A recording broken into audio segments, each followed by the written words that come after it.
How important is this, the rock art that's here? It's a difficult question. Difficult question to answer. It's you have to have a perception of the Aboriginal value system and the significance that this has to them in order to really appreciate it. Now, I can talk to you about it in purely archaeological terms, and I could present a very convincing case leaving Aboriginal people out of it, and just simply talk about it as a white fella archaeologist in terms of world heritage and how this compares with other places. And I have been very lucky in that I have worked in a number of countries, and I have studied and visited numbers of sites throughout Africa, in the USA, in Europe, in India, and in Australia.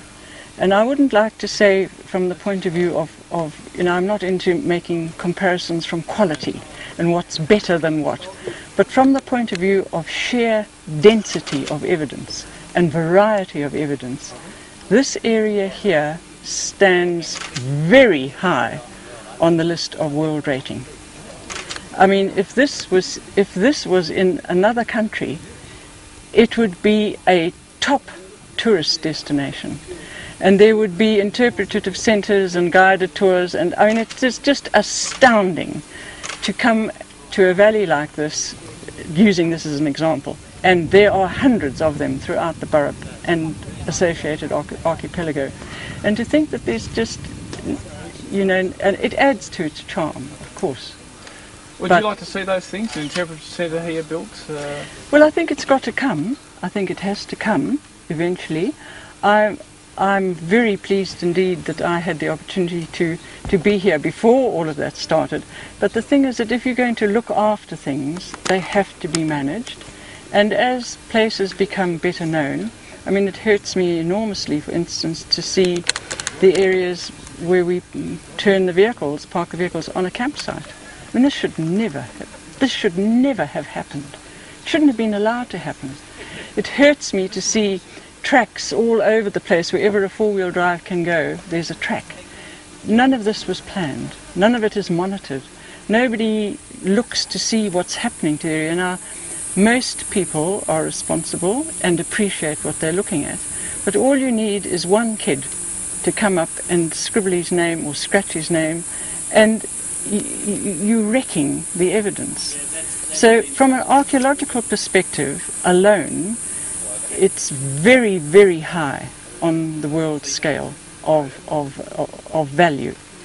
From an Aboriginal point of view is another story. Sorry, how old would the stuff have been? That's $1 million question, because no techniques have really been evolved yet that date engravings accurately, because the whole thing is that you're taking evidence away. In other words, to make an engraving or a petroglyph, you're taking the rock away, and that rock doesn't exist any longer. It's somewhere, but you can't date something that isn't there. Whereas if you've got a painting, you're actually adding another medium onto the rock surface, and that has a possibility of being dated. But you're looking at a negative here, and it's very difficult. But some engravings were dated on the Dampier salt leases, where shell had accumulated, where they'd been sitting eating shell, like this midden here, but that had accumulated in a deep pile and covered some engravings. Now you can date shell, and the level of the shells that were covering the engravings were dated to 2,800 years. So we know the engravings were already there before 2,800, and those particular engravings actually look very recent. You know, there are a lot of other engravings that visually look a great deal older than that, but we don't have this freak circumstance of them being covered with a medium that you can date. Okay, what's your feeling about the types of things, and what types of things are pictured in the engravings here? There's a huge variety. We've just walked up the valley, and truly, when you get your eye in, virtually every rock has got something on it. And from the Aboriginal perspective, each of those engravings tells a story, or is part of an integrated story. And not only of this area here, this site here, or these rock piles here, but these images relate to other areas. So there was a lovely example up there of emu, and they were all facing towards the centre of the Burrup. Now I happen to know that in the centre of the Burrup there's some other large engravings of emu. And probably, I mean, we don't know this, we've lost this information, but the way the Aboriginal value system works is that these emu came as ancestral figures, and they camped here. They used the water holes here, they camped here, they used the grinding surfaces, that's where they ground their flour, it's where they collected the shells. In other words, the pattern was established by the ancestral figures, and this is a pattern that today's Aboriginal people continue. It set the template for their behaviour.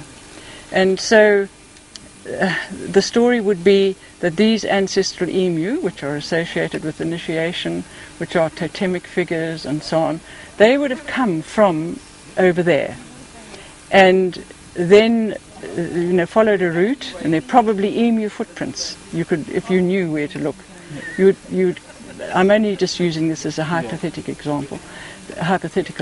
You'd find emu footprints following through, just the odd imprint, facing in this direction, coming to those rocks there where you've got the emu family, the big emu and the little emu, and then they'd have gone on, there would be a story associated with how they camped and used the water, etc.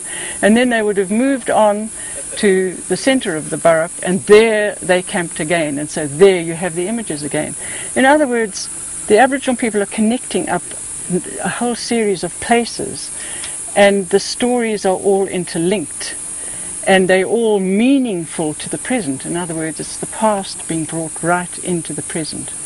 And it's a very different concept from us coming and looking at it like a museum piece and asking how old is it. I mean, that to a traditional Aboriginal person would be anathema. As far as they're concerned, it's been here forever. Yeah. And any question of anything that questions that is questioning the beginning of the world. Yeah. It's questioning creation. They just accept that this was a pattern that was put here and that they follow.